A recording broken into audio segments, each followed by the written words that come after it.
Hi ಎಲ್ರಿಗೂ ನಮಸ್ಕಾರಗಳು. Healthy cook ಚಾನಲ್ಗೆ ಎಲ್ಲರಿಗೂ ಕೂಡ ಆಧಾರದ ಸ್ವಾಗತ.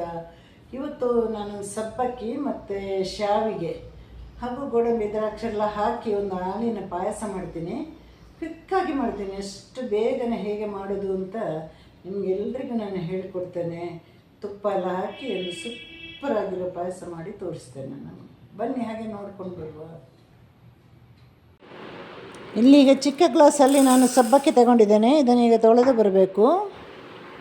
ಇದನ್ನು ಎರಡು ವಿಸಿಲ್ಗೆ ಕುಕ್ಕರಲ್ಲಿ ಬೇಯಿಸೋಣ. ಯಾಕೆಂದರೆ ಶಾವಿಗೆ ಬೇಗ ಬೇಯ್ತದಲ್ವಾ. ಈಗ ಹಾಲಲ್ಲಿ ಬೇಯ್ಬೋದು, ಇದು ಹಾಲಲ್ಲಿ ಬೇಯಲಿಕ್ಕಿಲ್ಲ. ಹಾಗಾಗಿ ಒಂದೆರಡು ವಿಸಿಲಿಗೆ ಈಗ ನಾವು ಬೇಯಿಸ್ಕೊಂಡು ಬರುವ. ಇದನ್ನು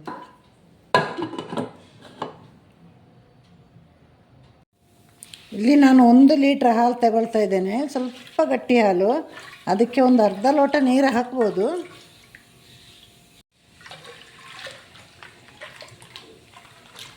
ನೋಡಿ, ಇಲ್ಲಿ 1 ಲೀಟ್ರ್ ಹಾಲು ಆಯ್ತು. ಈಗ ಇನ್ನೊಂದು ಅರ್ಧ ಲೀಟ್ರು ನೀರು ಹಾಕಿ ಬೇಕಂದರೆ.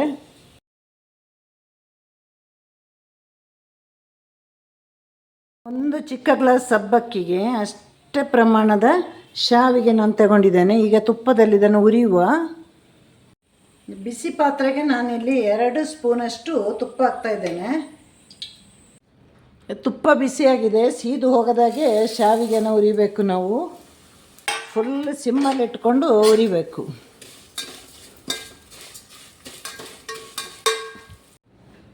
ಈಗ ಉರಿದ ಶಾವಿಗೆಯನ್ನು ತೆಗೆದ ಮೇಲೆ ಅದೇ ತುಪ್ಪಕ್ಕೆ ಒಂದು ಗೋಡಂಬಿ ಹಾಕಿ ಉರಿಬೇಕು.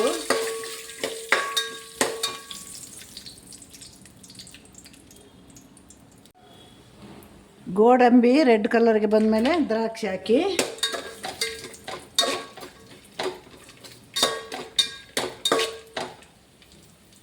ಈಗ ಗೋಡಂಬಿ ದ್ರಾಕ್ಷಿಯನ್ನು ಎರಡನ್ನೂ ತೆಗೆದು ಸೈಡಲ್ಲಿಡಿ. ಹಾಗೆ ಒಂದು 5 ನಿಮಿಷ ಸ್ಟವ್ ಕೂಡ ಆಫ್ ಮಾಡಿ.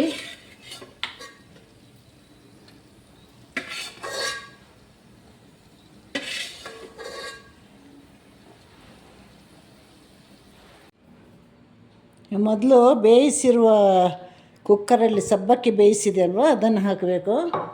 ಆಮೇಲೆ ಉರಿದಿಟ್ಟ ಶಾವಿಗೆಯನ್ನು ಕೂಡ ಹಾಕಿ. ಈಗ ಹಾಲನ್ನು ಹಾಕಿ 1 ಗ್ಲಾಸ್ ಶಾವಿಗೆ, 1 ಗ್ಲಾಸ್ ಸಬ್ಬಕ್ಕಿ, 1 ಲೀಟ್ರ್ ಹಾಲು, ಹಾಗೆ ಶಾವಿಗೆ ನಾವು ತಗೊಂಡ ಅಥವಾ ಸಬ್ಬಕ್ಕಿ ತಗೊಂಡ ಗ್ಲಾಸಲ್ಲಿ 2 ಗ್ಲಾಸ್ ಸಕ್ಕರೆ ಹಾಕಿ. ಮತ್ತೆ ಬೇಕಂದರೆ ಹೆಚ್ಚು ಮಾಡ್ಬೋದು. ಈಗ 1 ಹಾಕಿದೆ, ಇನ್ನೊಂದು ಗ್ಲಾಸ್ ಹಾಕಿ ಮತ್ತೆ ಕುದಿಯುವಾಗ ನಮ್ಗೆ ಗೊತ್ತಾಗುತ್ತೆ ಸ್ವೀಟ್ ಬೇಕೋ ಬೇಡವೋ ಅಂತ.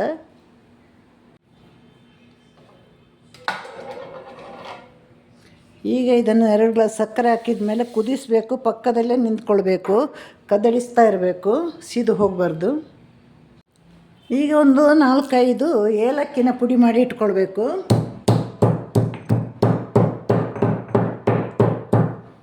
ಇದು ಸಿಪ್ಪೆ ಸಮೇತ ಹಾಕೋಣ, ಆಗಲೇ ಸ್ಮೆಲ್ ಇರೋದು.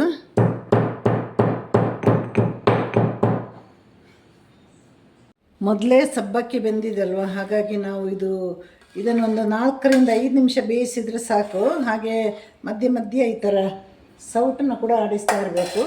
ಈಗ ನಾವು ಪುಡಿ ಮಾಡಿಟ್ಟಿರುವ ಏಲಕ್ಕಿನ ಹಾಕುವ.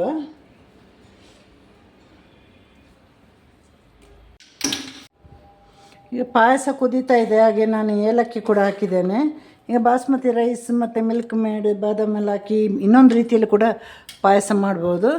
ಈಗ ನಾನು ಈ ಪಾಯಸವನ್ನು ಇಳಿಸ್ತಾ ಇದ್ದೇನೆ. ಈಗ ಆಯಿತು, ನಮ್ಮ ಪಾಯಸ ರೆಡಿ ಆಯಿತು. ಕೊನೆಯಲ್ಲಿ ಗೋಡಂಬಿ ದ್ರಾಕ್ಷಿ ಎಲ್ಲ ಹಾಕುವ. ಏಲಕ್ಕಿ ಅದಾಗಲೇ ಹಾಕಿ ಆಗಿದೆ. ಈಗ ನಮ್ಮ ಪಾಯಸ ರೆಡಿ ಆಯಿತು. ಈಗ ನಾನು ಇನ್ನೊಂದು ಸ್ಟೀಲ್ ಪಾತ್ರೆಗೆ ಸರ್ವ್ ಮಾಡ್ತಾ ಇದ್ದೇನೆ. ಎಲ್ಲರೂ ಕೂಡ ಮನೆಯಲ್ಲಿ ಹೀಗೆ ಮಾಡಿ ನೋಡಿ. ಹಾಗೆ ಇದನ್ನು ಮಾಡಿ ನೋಡಿ ನನಗೆ ಲೈಕ್ ಮಾಡಿ, ಕಮೆಂಟ್ ಮಾಡಿ, ಶೇರ್ ಮಾಡಿ. ನಿಮ್ಮ ಪ್ರೀತಿ, ಪ್ರೋತ್ಸಾಹ, ಸಪೋರ್ಟ್ ಎಲ್ಲ ನನ್ನ ಮೇಲೆ ಇರಲಿ. ಕೊನೆಯದಾಗಿ ನಾನು ಇವಾಗ ಗೋಡಂಬಿ ಮತ್ತು ದ್ರಾಕ್ಷಿಯನ್ನು ಹಾಕ್ತಾ ಇದ್ದೇನೆ. ನೋಡಿ, ಎಲ್ರಿಗೂ ಟಾಟಾ, ಬಾಯ್ ಬಾಯ್, ಸಿ ಯು, ಟೇಕ್ ಕೇರ್.